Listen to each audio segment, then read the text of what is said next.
Hello everyone, welcome back to the latest lecture session.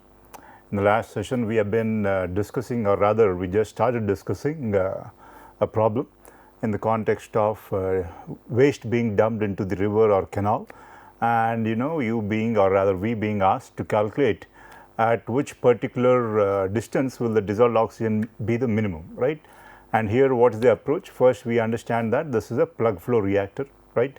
The concentration is changing with distance or hydraulic retention time, HRT, which is hydraulic retention time. And then we looked at applying the mass balance on dissolved oxygen, but because the rate of reaeration is proportional to the deficit, for easier calculation we also, or rather we can apply the mass balance on the deficit, dissolved oxygen deficit, right? And how do we do that? Again, we know that for plug flow reactor, fundamental mass balance equation, dC by dt plus u dC by dx is equal to rate of formation minus rate of loss of that compound. At steady state, you just have u dC by dx, which is dC by d theta, is equal to rate of formation minus rate of loss of that compound. Here, if the variable or the compound or variable of interest is what now? Deficit. So, the rate of change of deficit with theta is going to be equal to rate of formation or that particular rate which leads to increase in deficit. What is that? That is going to be the deoxygenation relevant rate, I guess, right? Rate of deoxygenation, where microbes degrade the organics in the presence of oxygen, right? And that rate, or the rate, is going to be equal to deoxygenation rate constant times the organic content present in that water at that particular point, let us say, right? L theta or Lx, right?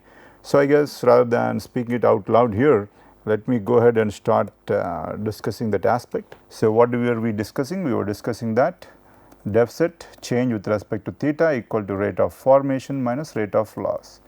And how is the deficit increasing? It is increasing due to the deoxygenation reaction, right, with respect to where microbes degrade the organics. Organics are being represented by L. But how do you measure L though? How do you measure L? We are measuring L by BOD, right? But we are not just using BOD 5 typically. To BOD 5, what will that give you an idea about? As you see, BOD test is something like this, right? So, BOD 5 is somewhere out here, right, with respect to time. So, if this is the BOD of your sample and this is time of your test, BOD 5 days will give you around 68% of the total BOD or the ultimate BOD. So, BOD ultimate, when the time is allowed to run for, or the test is allowed to run for an infinite amount of time, you are going to get BOD ultimate, which will give you an idea about the total organic content present, right. So, that is something to keep in mind. Typically, organic content we are trying to measure in terms of BOD ultimate, but you can approximate by BOD 5. So, that is something to keep in mind.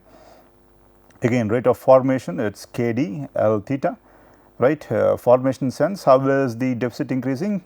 Deficit increases when the organics are degrading the, not organics, pardon me, microorganisms are degrading the organics in the presence of oxygen.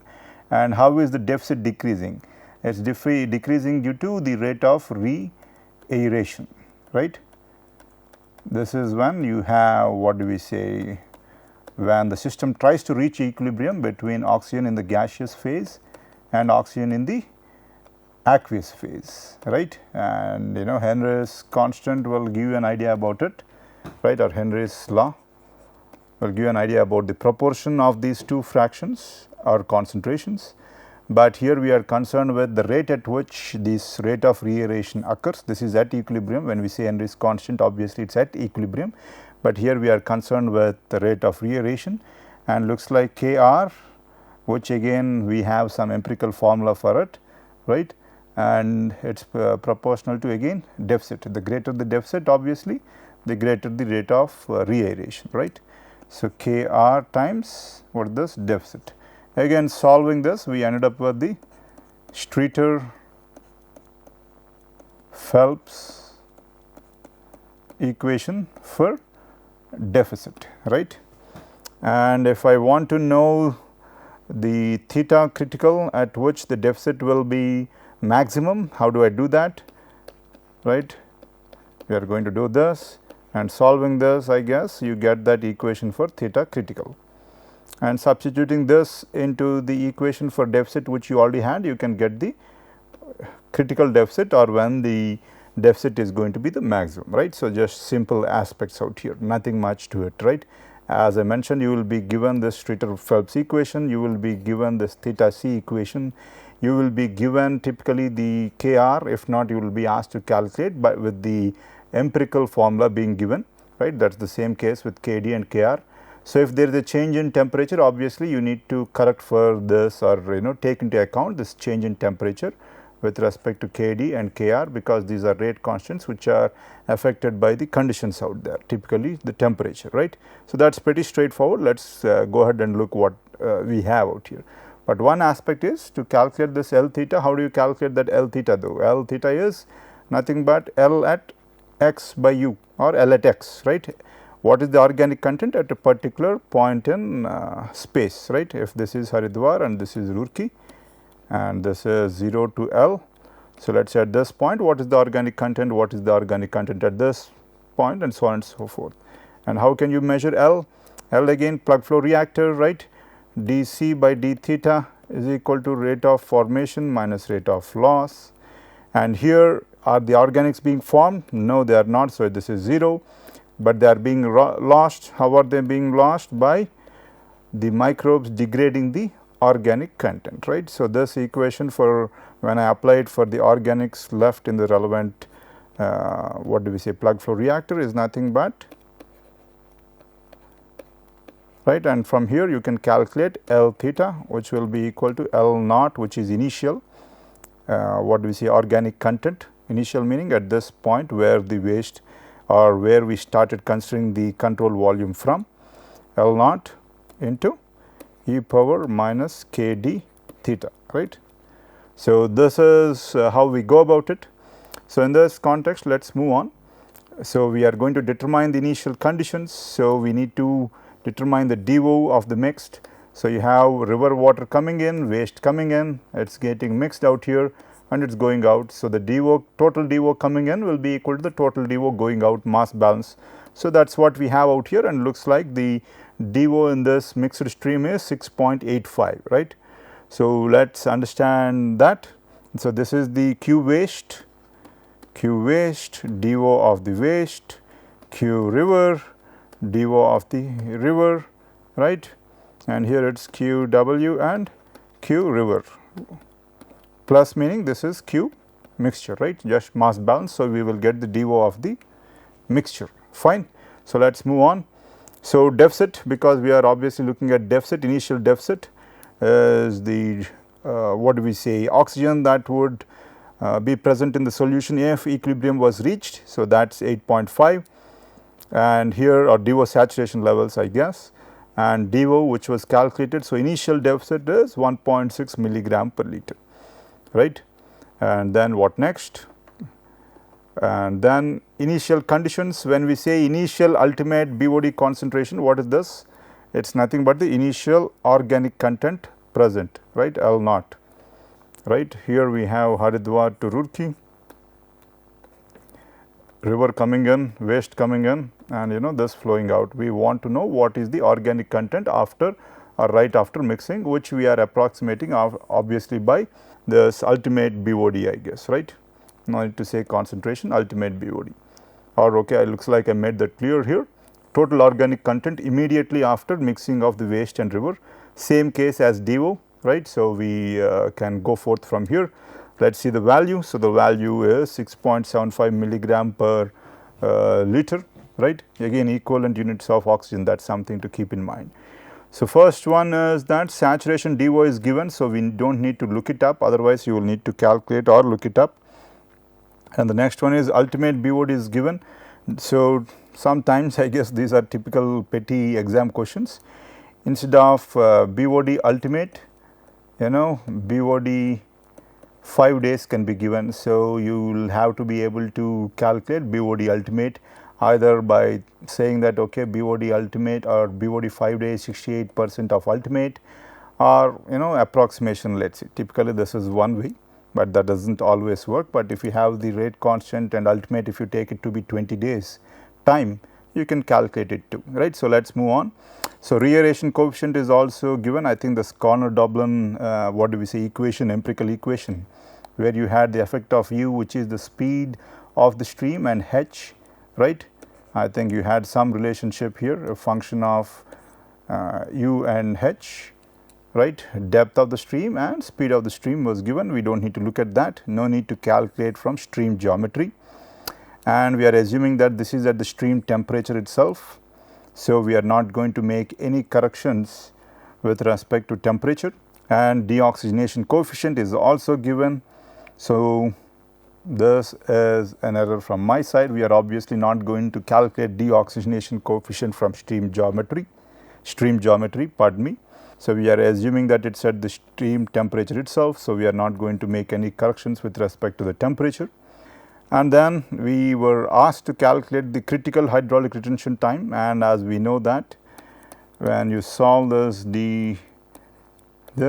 you can calculate theta critical, right. And what do we end up with? Or we have the reaeration coefficient, deoxygenation coefficient, we have the initial deficit, keep in mind dA stands for initial deficit, we have the initial organic content present into which we are measuring in terms of ultimate BOD. And I guess 1, 2, 3, 4 variables, we have them, you plug them in, and looks like it 1.7 days is the critical hydraulic retention time. So, again what does that mean? So, we have Haridwar here where the waste is coming in, and right, and this is the river, this is the waste.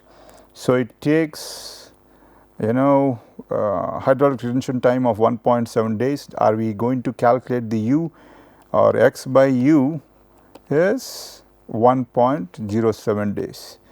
So, if we calculated x critical 1.07 into x, then we would have gotten not x, pardon me, into theta, not x, u, right, the velocity, we would have gotten the critical distance, let us say, at which the dissolved oxygen would be the minimum, as in if this is the dissolved oxygen. So, minimum here, and then a slight but sure upward tick, right. So, that is what we have out here. So, this is the place where the dissolved oxygen is going to be minimum, or the deficit is going to be the maximum. This is the curve for dissolved oxygen, if that was not clear. Let us move on. So, then we were asked to calculate the critical distance. So, that is what we just looked at. So, theta c is equal to x by xc by u. So, x critical is equal to u into theta c. Let us see what we have. So, okay, the critical, so you understand that these are actual values or not hypothetical values that I was making up, please understand that. And now you see the distances that are the range of the river or canal that is going to be affected even if you had an initial organic content of 6.75, right. So, keep that 6.75 milligram per liter of organic content was all there was initially after mixing in the river, and the critical deficit is going to be apparent at a distance of 33 kilometers from the point of mixing. Obviously, we have not calculated critical deficit or DO minimum, which we could have, but let us move on here. Let us see if we, okay, it does ask us to calculate the critical deficit. So, this critical deficit equation is, how do we get that? You have the Streeter-Phelps equation D, and in that you are going to substitute theta c. So, that is going to give you critical deficit. So, what do you need here? Kd, deoxygenation coefficient, Kr, and critical hydraulic retention time, initial organic content present in the river right after mixing, right, and this is the deficit initially, and I guess that is it, 1, 2, 3, 4, 5 variables, and plugging in looks like you get a critical deficit of 2.82. Okay, so I guess that is the reason why. No, that's the reason why, because the initial organic content present was 6.75 milligram per liter, which is relatively low. So, the critical deficit was only 2.82 milligram per liter, but still this is single digits. But as I mentioned, even your wastewater treatment plants and textile industry, or at least the textile industries and such, are going to discharge more than this, and that's and you have a lot of textile industries and distilleries, and it's going to affect your deficit considerably, let's see, right. So, that is something to keep in mind. So, calculate the critical DO. Well, it is just algebra here. So, critical DO. So, the DO will fall to 5.68, let us see, that is the minimum DO. So, and what is the dissolved oxygen at 17 kilometers? So, dissolved oxygen at 17 kilometers, meaning deficit at 17 kilometers, what is that, right? As you know, we need variables, what are they? Kd, Kr, initial organic content, initial deficit, and theta at 17 kilometers. So, we have all these variables, we just need to calculate theta. So, theta is x, which is 17 by u velocity, and so it looks like it is 0.54 days, right. When the compound has travelled a distance of 17 kilometers, it spends a time of 0.54 days in your system. That is what it means, let us say, right, hydraulic retention time.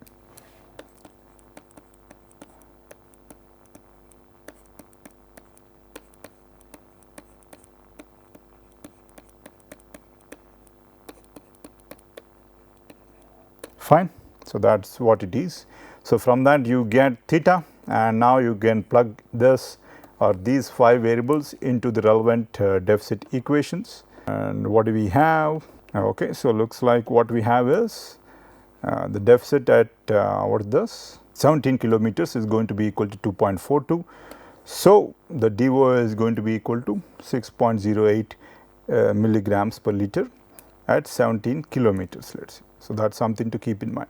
So, how do I kill and inactivate? I guess when we say inactivate, I guess we are talking about not letting them multiply or such, right.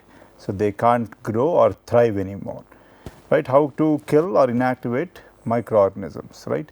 When we say inactivate, it is not just, let us say, not letting the pathogens thrive, but even what do we say, negating their ability to adversely affect us. So, that is one aspect.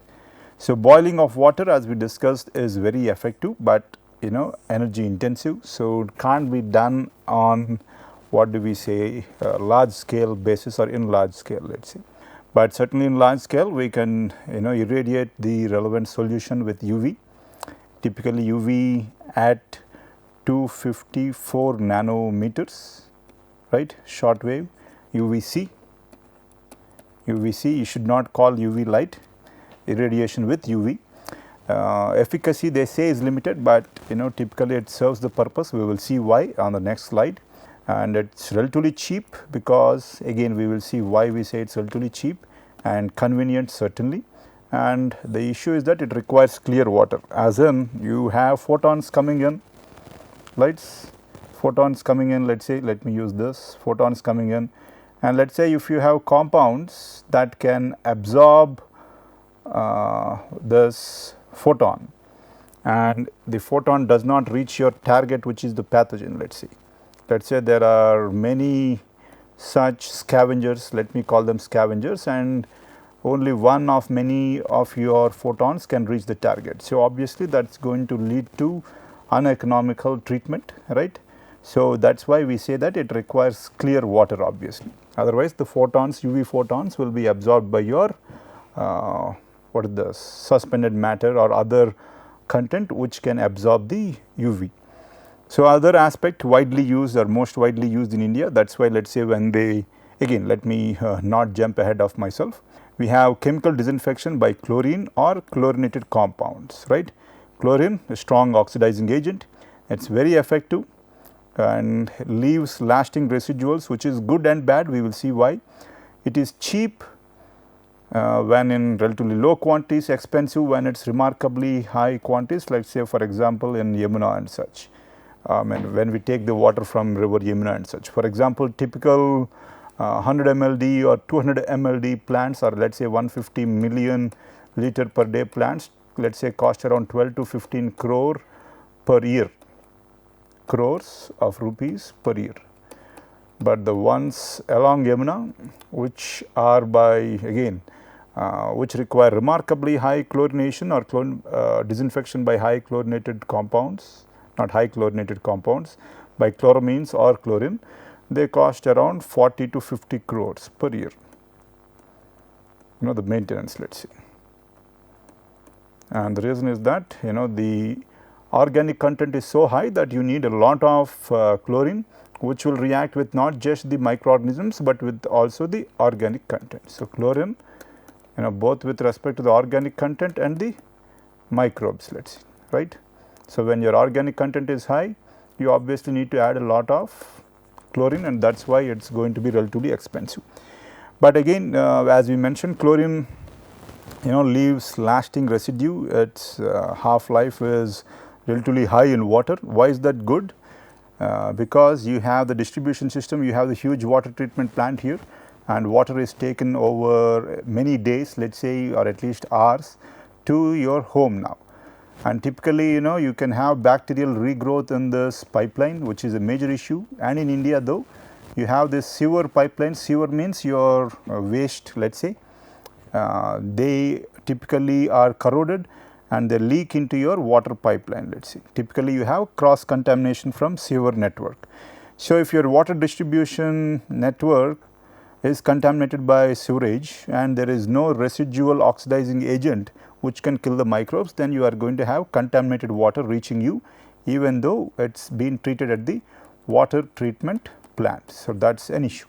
So, that is why you always try to leave some residue of chlorine, but the issue is that they create or lead to harmful disinfection byproducts, especially when the dissolved organic carbon is high, which is the case in rivers like Yamuna or such, let us see. So, that is one thing to keep in mind.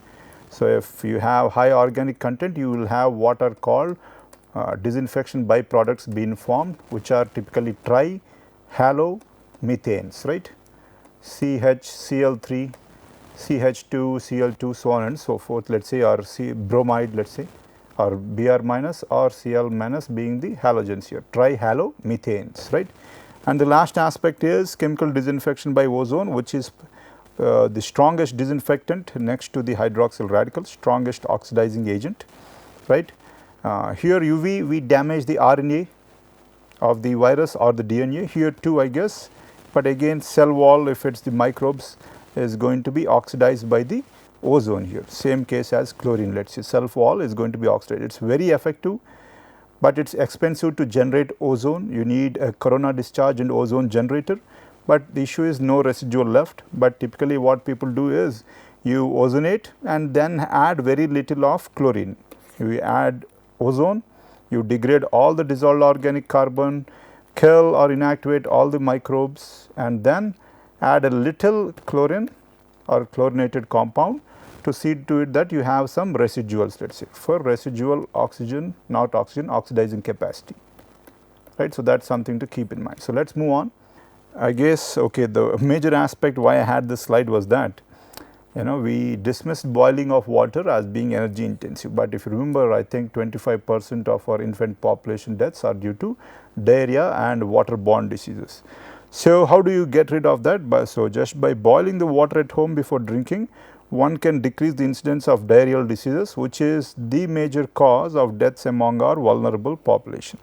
But obviously lack of awareness and more importantly costs of boiling even that pot of water at home are the major hurdles, I guess. Why should I say some major hurdles? So, that is out, it is up to you, I guess, how we will tackle this situation or scenario, and it is not by bottled water at 10 rupees per liter when the person earns, let us say, 3,000 to 5,000 rupees per month, right. So, that is the issue out there. So, here I guess we have, let us say, some of the common disinfecting agents, which are chloramines and free chlorine, chlorinated compounds and free chlorine, chlorine dioxide, again chlorinated compound, ozone and UV.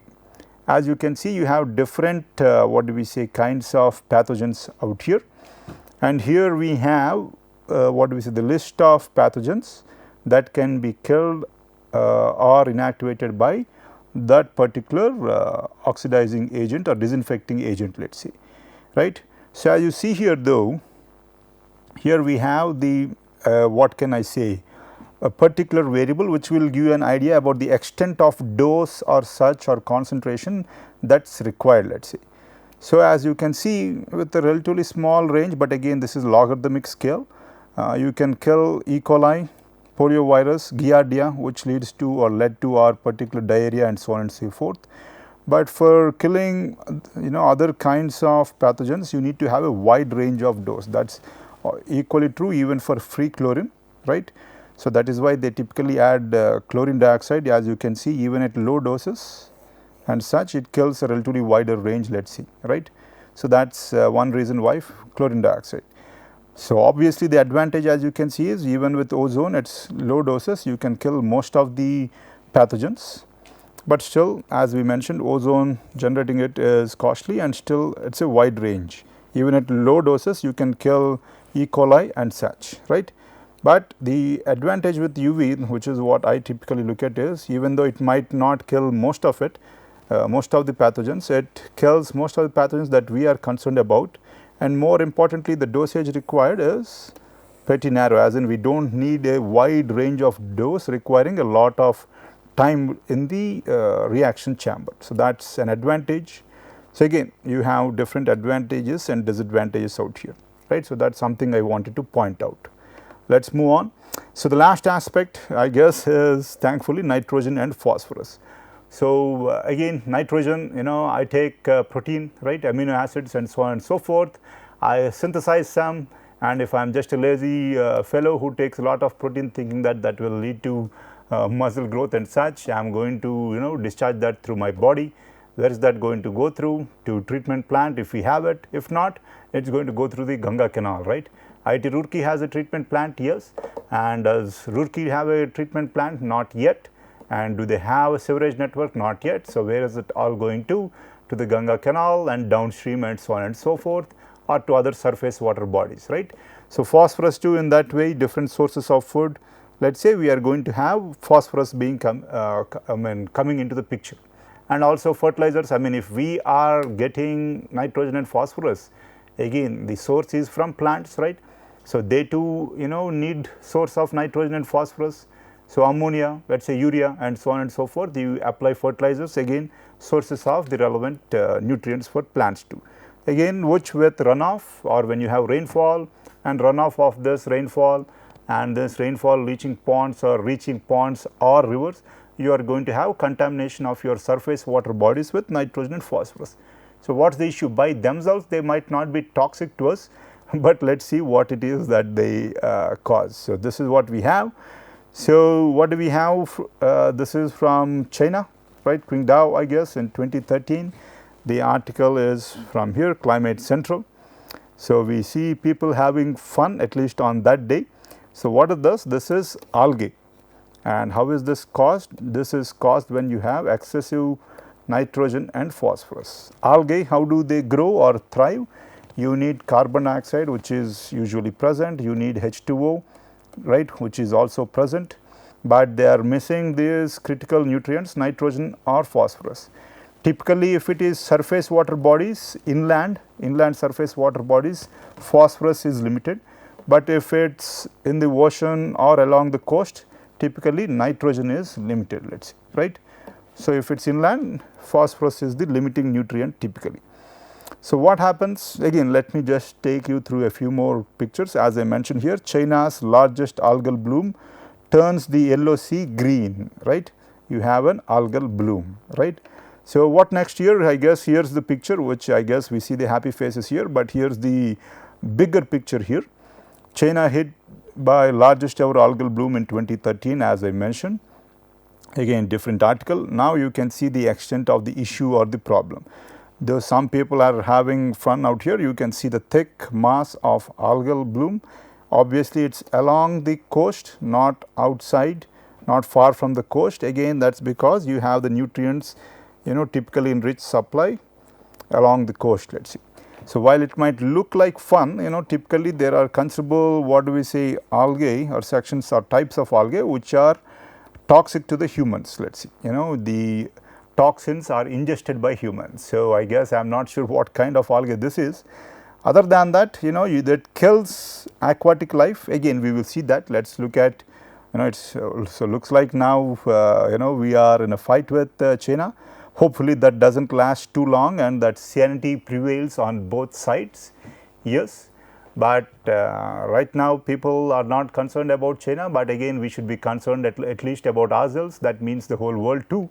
So, let us see what are some of the other issues. Again, what do I have here from National Geographic? Extreme algal bloom and fertilizer lake. Let us see. You see this kid trying to, what do we say, have these floats and trying to swim in this lake now. This is now in lake, not from the other what do we say, what is this example that we looked at. So, what are we concerned about, or what is happening out here? Microscopic plant like organisms called algae thrive on excess nutrients, which are nitrogen and phosphorus. These are found in fertilizers and also in our what do we say, feces or urine, and they make their way from backyards and fields into the relevant bodies, producing blooms that can sometimes be seen from space. Okay, looks like I forgot about that. So, these algal blooms create dead zones. We will see how, okay, I guess I already mentioned that here, okay, that are deprived of oxygen in the water. And these species also produce toxins that wreak havoc on human liver and neurological functions, and typically they are ingested through the skin and cause seizures in marine mammals. Again, human liver and neurological what do we say, adverse effects, let us say. So, how does that occur now, this low dissolved oxygen? So, two ways. One is something that people usually come up with. You saw thick layer of algae. So, light does not light, oxygen transfer can't really take place from the atmosphere into the aqueous phase, and also typically no photosynthesis anymore, at least not at the lower reaches of the lake, right. And more importantly though, what happens is that this algae which bloomed when you had very high nitrogen and phosphorus, after some time is going to die when you do not have this level of nitrogen and phosphorus, or the nitrogen and phosphorus can't sustain that algal bloom. So, what is going to happen to all this algae now, right? What is going to happen to all this algae, right? Think of dead trees, or not trees, leaves and such, it is organic matter, and that is going to be decomposed by microbes. How do microbes do it? You need an electron acceptor, which is oxygen. So, you have no oxygen, or it will lead to low or no DO zones or dead zones, let us see, right. So, that is how it is going to wreak havoc. Again, this is from Ohio in the US, not limited to China again, right. So, 2011 algal bloom in Lake Erie near Toledo, right. Again, it is due to fertilizers, let us see, due to fertilizers, again from National Geographic, people having fun, but again this is visible from space too, right. This is the Lake Erie that we were talking about. You can see the collection of lakes. This is in North America, I guess, near the border of Canada and USA, and tan fingers, I guess, and green swirls, I guess, right. You see this green swirls, yes, of algae are visible in Lake Erie. Again, this is from space, North America. So, you understand the extent. I guess these are the largest inland lakes in the world, if I am not wrong, and you can see the extent of algal blooms all along the coast, again leading to dead zones all along this or in this area, let us see, right. This is in 2012, again a common occurrence now, right, again from NASA, let us see. So, what else? Caused by agricultural practices, warming temperatures, weak lake circulation and heavy precipitation, meaning urban runoff, let us see, right, runoff from the surface, right. So, that is something to keep in mind. Not all algal blooms produce toxins, but those that do in freshwater systems, the culprit is usually blue-green algae or cyanobacteria. Okay. The common toxins some produce are called microcystins. They are very harmful to the liver, as we discussed earlier. Common toxins produced are neurotoxins. These are, it looks like, in the ocean. So, in freshwater typically we are concerned with cyanobacteria which affect the liver, and in the oceans we are concerned with what we see, those that affect the neurotoxins, which when high enough shut down a person's heart and can kill them, right. Not kill them, I guess, stop their breathing, which can kill them and cause them to lose their short term memory or into seizures or convulsions, right. So, that is something to keep in mind. Obviously, first what is going to be affected? The fish or the aquatic life. The dead fish suffocated during the massive algal bloom in Lake Erie. So, no oxygen. I guess this we can take a photograph, but obviously there are going to be many other such aquatic life which are going to be killed because there is no DO, they can't breathe, no light, yes, everything is just a mass of death, right. People aren't the only ones affected, and the consequences for fish can be or not can be will typically be fatal.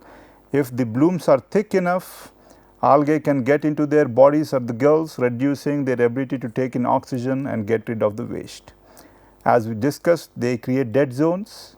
How? When the algae die, as we mentioned earlier, the bacteria will start to aerobically decompose them first, and they use up all the electron acceptor which is freely available out there, which is oxygen. So, no oxygen left. So, again aquatic life, and again the aspect is that this is an issue that was the cause in Periyar and such too. If we remember Periyar Lake and in Bangalore, we talked about this. Even during the algal bloom, this is after the death of the algae, even during the algal bloom, algae are like trees. During the night time, the algae consume oxygen. So, leading to oxygen depletion in the short term and lead to fish kill, let us say. So, that is another aspect, right. So, again this is in China, this is in way back I guess Chaho 2009, but again note that even though the sources that I dug up last year were from 2009, it does not mean that we do not have these effects now. I do not get good pictures from recent times, but this is a common occurrence everywhere. And the sad issue is that in India we are not letting any lakes survive. So, there are very few lakes left in India in the first case, right. That is one reason why I did not get good pictures from there. So, again extreme algal bloom, this is due to fertilizers, right, and again affects human quality and human life. So, what do we see out here? So, although China has spent a lot to clean up its waterways, old habits die hard. Again China, India same boat. China's lakes and rivers still host algal blooms that can turn the environment into watercolor painting, I guess. Again okay, looks like I did have the same thought even last year. India faces similar situations in the few lakes that still exist and at various locations along the coast. And again how is it? We have fertilizers, indiscriminate fertilizers. Usage of fertilizers in India at least, or I am sure in most other developing countries which are still dependent upon agriculture, we have indiscriminate use of fertilizers, right. Now it is a lobby, a huge lobby, political lobby too, if I may say so, political economic lobby, right. So, unless the farmers who are now made to depend upon what do we say, as if it is a drug, depend upon the usage of fertilizers for their land, this lobby will not be able to flourish economically. So, now more or less the farmers have to buy this costly what is this now fertilizers, which typically degrade the quality of your land over time, right. And again you lead to such effects as algal blooms, which again affect the poorer person out there, the farmer, be it in China or certainly in India now, right. So, let us move on. Overuse of nutrients on farms is one source. Again as I mentioned, sewage treatment plant and runoff from urban neighborhoods also leads to nitrogen and phosphorus. But how do you fix it though?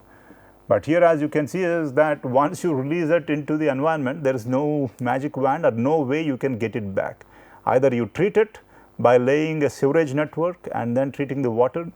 So, for example, when you build a city, I guess the infrastructure, which is the sewerage lines, roads and such, cost around 60% of the billions of dollars that you put in.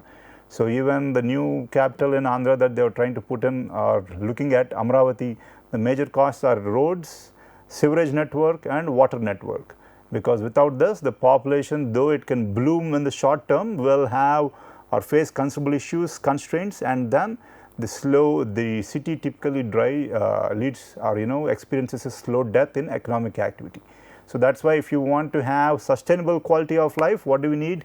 We need roads where 40% of the road area is not occupied by parking or cars. We need sewerage network, we need water network. Let us see.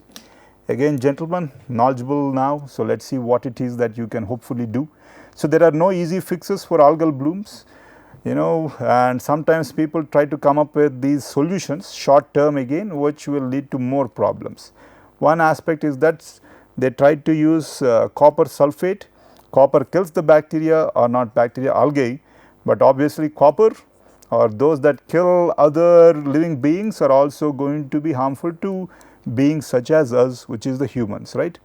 And sometimes fine particles of clay onto the bloom which clumps up the algae, and once they are heavy enough they sink where they settle on the sediment.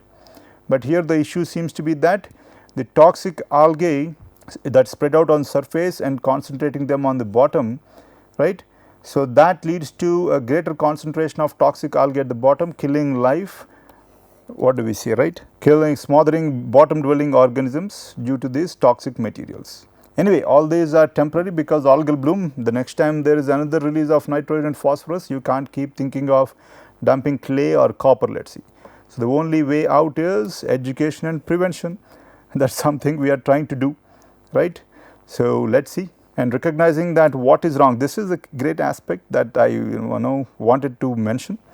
But obviously the type of discussion that we can have in the class is different, and obviously here it is one way lecture, I guess.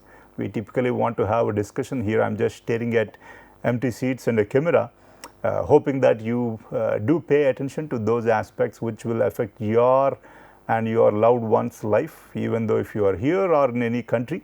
So, again, recognizing what is wrong and what needs to be done to correct it is something that can be done. So, that is what we are trying to impart here. So, we have a lot of kids from other branches, CSE, EEE, ECE, mechanical, wondering why the hell are they still taking this, if I may say so, class.